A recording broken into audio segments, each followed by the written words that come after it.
Ito na po yung aking naluto na paninda ngayong Lunes, June 23. Tapos nagkakape na rin ako ngayon bago maligo. At naka-slice na rin naman to habang pinapalamig.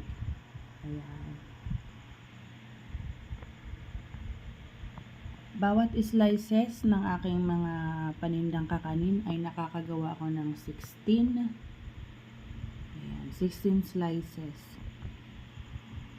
Sa puto cake, ito kasi guys, may request si customer na may salted egg. So, naglagay lang ako ng konting salted egg. Kasi, mas marami ang customer ko na mahilig sa cheese. Ayan.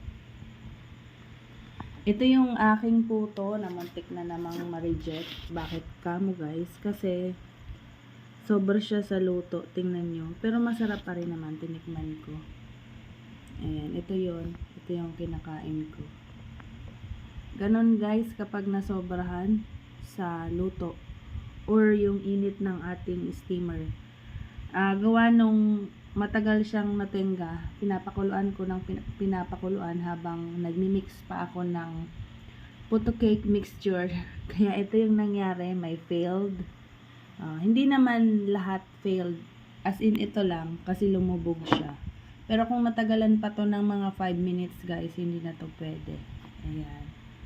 So, yun lang muna.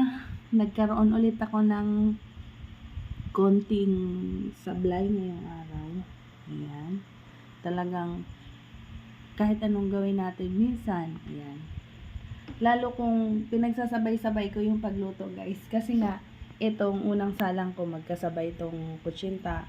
And then ito namang puto cake. Natagalan kasi naghalo pa ako. So, isa muna, first batch at saka second batch dun sa steamer at saka nagluluto pa ako ng bibingka. Ayan. Kaya, anong nangyari? Itong isa hindi ko na check. Kasi ang pagluto ng puto natin guys is, though may timer siya guys, pero dapat naka low heat ka na ng 5 minutes before mo siya iahon. Ayan. So, yun lang muna. Bye!